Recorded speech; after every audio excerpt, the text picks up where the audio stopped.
When I was 10 or 11 years old, all of a sudden I stopped eating. I don't remember why, although I wasn't counting calories and dieting wasn't on my mind.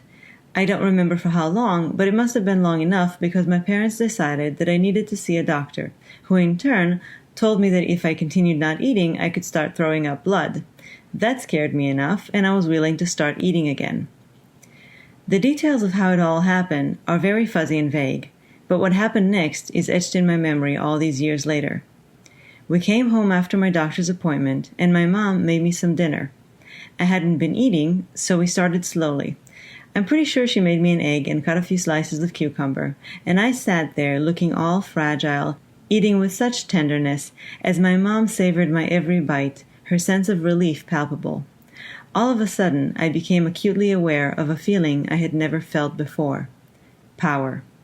There was so much power in my perceived weakness. In that moment, I was loved and cared for and seen. In that moment, I chose to reconnect with my parents, but this time on my terms. My ability to control my eating seemed to be very potent and endowed me with the ability to influence others around me and how they treated me. Withholding food meant that restoring eating was highly valued, and a family dinner became an event of love and appreciation. When I became anorexic, however, and withholding food was no longer a short exercise, but rather a long-term engagement, the kitchen table became a war zone, a site for fights, yelling and screaming, swearing and crying.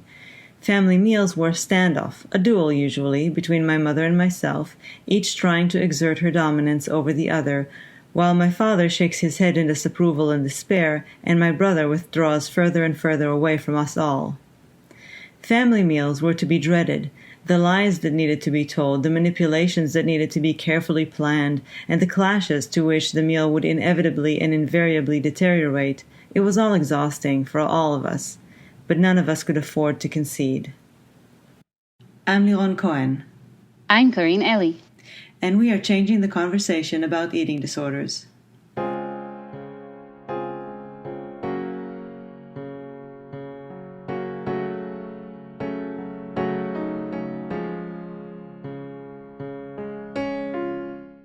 First of all, I'd like to ask you about the sense of power you achieved through not eating and through eating. When you were 11 years old, what did power mean to you, and why did you crave this feeling of power? I've spoken here before many times about the difficulties that I had in my childhood, about being rejected in school and kind of getting the message both outside and sometimes inside my family that I was too intense and too needy. And I think that power at that age meant that all of a sudden I didn't need to feel like I was the one asking to be loved, but rather that by withholding something that I had control over and seemed to matter a lot, I became important. My needs were finally seen, even though I think that it was just the physical needs, but nevertheless, I felt seen. You also linked the feeling of power to the sense of being cared for. Could you maybe say a bit more about how these two feelings were related? Well, as I've said, my needs were seen, and it became very clear to me that physical needs and physical pain were much easier for people to see and to relate to, and to accept, and to feel compelled to care for. And I think that was a very powerful lesson to understand that. And you described two very different dinner table scenes. In the first scene, the family meal was a medium for expressing care. But in the second, after you developed anorexia, the family meal was a stage for fighting and for disconnecting. So I wanted to ask, what changed in the intervening years? What changed was the mindset. And if my first bout of not eating was spontaneous, a singular event, and it wasn't categorized or diagnosed as anything, and I acquiesced pretty quickly. And so once order was restored, everything was fine. We went on with our lives. But once I became anorexic, my not eating became a kind of a declarative act of war. And food became the one thing that both I and my parents needed to control in my life. Were there moments when you wanted to return to the earlier, gentler, perhaps more caring configuration of family meals? All the time. I pretty much missed everything that seemed innocent, and my childhood, all of a sudden, from a childhood that actually made me develop anorexia, became in my mind this nostalgic time when, even though I was feeling attacked and unloved, at least it wasn't by my own self. Once I became anorexic, and after the first few months of the illusion that you have control and you have power and you've discovered something wonderful, once I realized I was trapped inside myself and was miserable, then yes, I missed pretty much everything. And of course, having a much more pleasant household environment. Do you remember if you tried actively during meals to maybe reenact those earlier scenes, or was it just nostalgia? Again, the mindset was so different. There was really no going back. Even when I was in treatment for much of my anorexia, in and out of treatment, and so oftentimes my parents would be in charge of supervising my eating.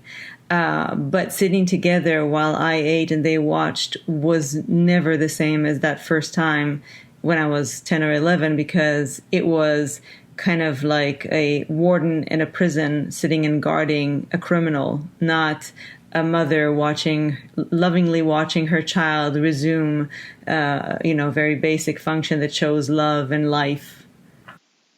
And also the scenes you described focus on your nuclear family. Did meals with extended family or with friends have other dynamics or other meanings? I pretty much try to avoid family meals at all costs, or family events, because it involved too many things that were quite literally hard for me to swallow. The combination of my social anxiety and my anorexia made it really hard. There were several instances that I remembered being in a restaurant in kind of a family event setting, and the noises, the sounds of the silverware banging on the plates, of people talking and laughing, it all triggered a massive panic attack. And it was just too much for me. And so I really, really tried to avoid those situations. Also because once it became clear to others that I had a problem with food, then of course every mealtime was a chance to debate how I ate, to criticize what I ate, I felt very watched and observed. And I didn't enjoy it at all, to say the least. And also because I was always the odd one out. I wasn't just having fun and eating like everybody else who was looking forward to these events because it was great food. It called attention more to my anxiety around food rather than my sense of control over it. You've mentioned a few times on this podcast that your grandmother was a Holocaust survivor.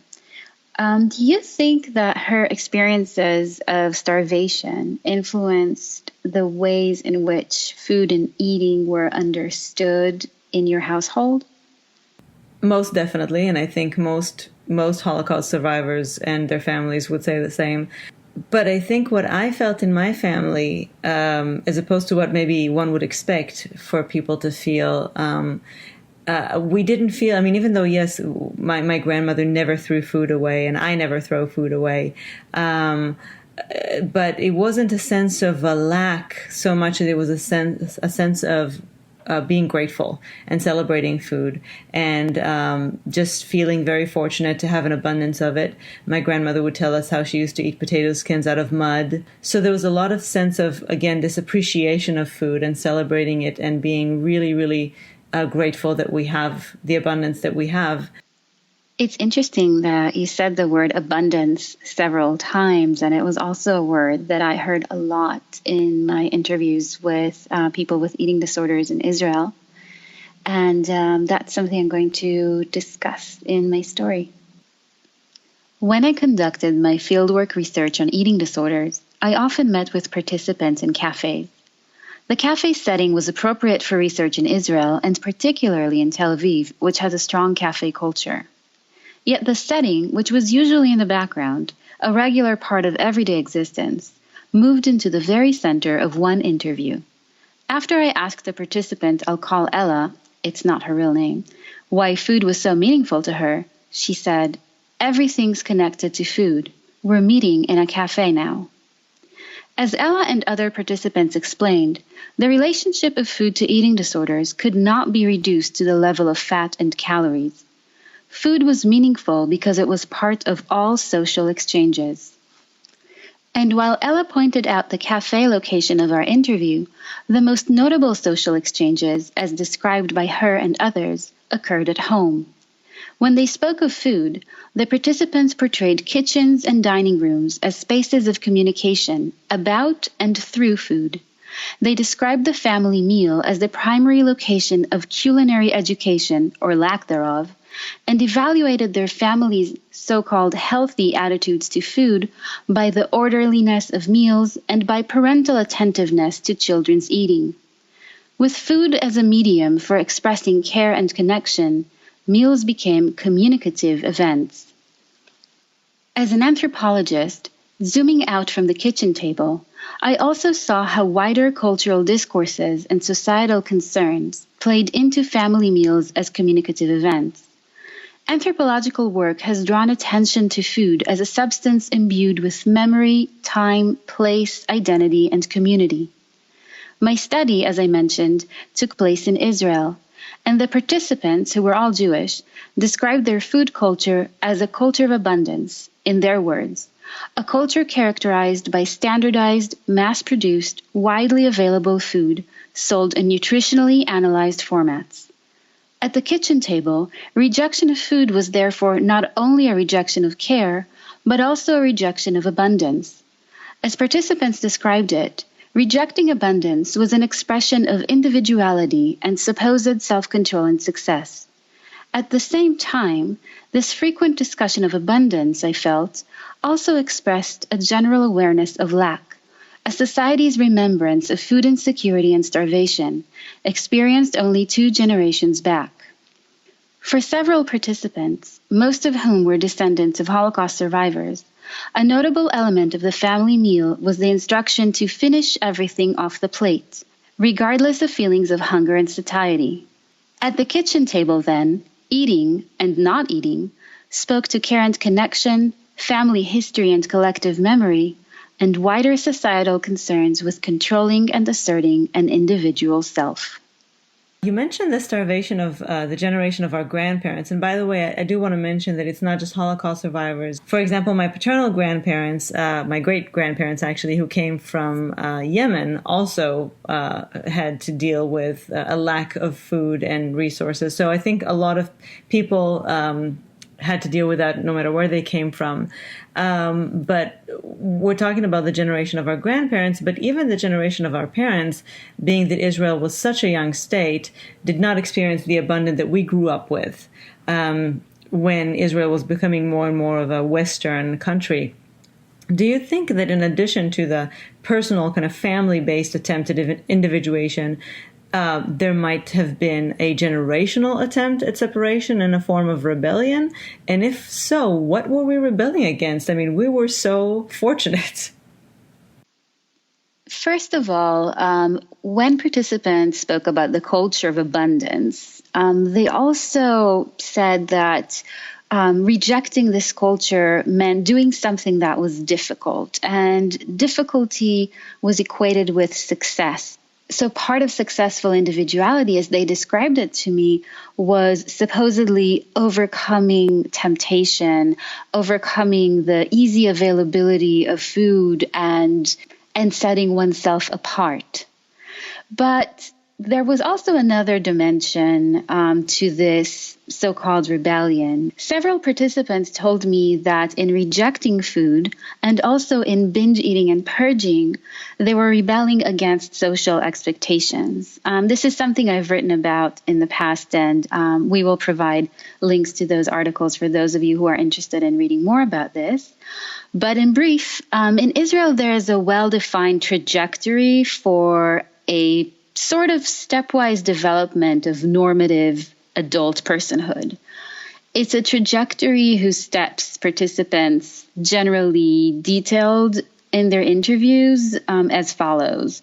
It begins with going to high school, then military service, then taking a long trekking journey abroad, following military service, and then beginning university studies, getting married, starting a career, having children, etc., etc. So participants said that eating disorders were their way of stepping out of this trajectory and carving a separate space and a separate time for themselves, placing themselves beyond these expectations and in a way subverting these expectations. I want to highlight two things that when you were talking about, I was thinking about. First of all, I'm wondering if there's a connection between the fact that Israel started off an extremely collective kind of a country, first of all, with the idea of the kibbutz and a very kind of socially oriented mindset, but also because of the idea of giving back to your country, the military service, and just Israel is extremely collective in that sense, and I wonder if there's for us who grew up in the 80s and with media coming from, for example, mostly from the United States, a country in which individuation is more of a goal and an ideal. I wonder if there was a bit of a dissociation there of one generation from the ideals that they were brought up on. But also I want to highlight that you said getting married, having children, etc., etc., etc. And I thought to myself, there is no etc., etc., etc. Getting married and having children is pretty much the pinnacle in Israel of where you can aspire to be. I mean, you've got a good job, you have a family, you've made it. There is no etc., etc., etc. And I think that's part of the rebellion, that there is no, that all these steps are mapped out and there's no more room to grow. Yeah, and that's something that some participants also talked about because in constructing these trajectories, for example, one participant told me that after marriage, career, and having children comes the almost obligatory phase of growing older, getting divorced, having a midlife crisis. And I know she said it tongue in cheek, but I think what this captures is that, yes, there is this sort of sense that you have to climb up the ladder, achieve certain things, and then there is maybe a downhill climb as well. But throughout, there is a socially prescribed way of doing things and of growing older and of keeping in step with the rest of so-called normative society. And I use the word normative because it's also a word that is used so frequently in Israel. When people describe a person who is a good person, a good neighbor, a good citizen, they will often use the word normative to describe this person. But as for the first point you made, yes, Israel's been going through a lot of changes politically and economically since the 80s. It's been neoliberalized in quite a remarkable way from a society that was highly socialized with nationalized industries. It's become more and more capitalist, more and more privatized, and participants did talk about this paradoxical dual demand on them, both to be a remarkable individual, but also to be part of the collective. So even though individuality became more and more valued, it's still placed within the wider context of the collective and conforming to this collective while also making a name for oneself as an individual is quite a tall order, but it's something that participants said they felt like they had to comply with. We're talking about Israel, and specifically, we're mostly talking about people who grew up in the 80s and the 90s. That's me, and those are your participants. But a lot of these themes are universal, and certainly eating disorders are universal. Let's talk about how some of the concepts that we've talked about here relate to other cultures, other generations, and just generally. First of all, I think our episode highlights the importance of considering the relationship between eating disorders and food beyond the realm of ingredients or nutrients. So, as your story showed, food is highly relational, and dynamics of eating and of non-eating, particularly in social situations like in the home, are a form of communication. But also beyond these individual or household level dynamics, it's important to place food within broader cultural and social contexts, even if these contexts remain unspoken or hidden at the table. And this is because the meanings of food, that is how food is interpreted and how it is made to speak, are formed not just in dialogue with family or with friends, but also in dialogue with wider social logics about food and eating. Going back to the example of Israel, I'm really intrigued by how political economic issues surrounding food production or food distribution and consumption can inform the meanings of food and eating disorders. So I'd like to see more discussions that link these micro and macro level processes and dynamics in other societies as well. So this was just one example of how food becomes imbued with meaning in a culture. And I'm sure every culture has its own meanings around food. And that meaning, in turn, informs eating disorders. And we would love to hear your experiences. If you'd like to email us and tell us about your culture and the meaning of food in your culture and when you grew up and how it informed your eating disorder or somebody else's eating disorder. And this is a good time to tell you that we are also going to start a series of podcast episodes on eating disorders and relationships, as we're talking about how food is relational. We're going to have a whole podcast series about that. So again, if you would like to share with us your experiences or what you'd like to hear about, we are always happy to get your emails. So feel free to email us at any time. Thank you for joining us in Changing the Conversation. Feel free to email us at any time with comments, questions, or anything else to changetheconvoed@gmail.com. And don't forget to subscribe to our podcast and follow us on social media, where we also have links to other resources and further reading. Look for Changing the Conversation About Eating Disorders on Facebook and at ChangeConvoED on Twitter. We hope you join us again for our next episode on the first Tuesday of next month.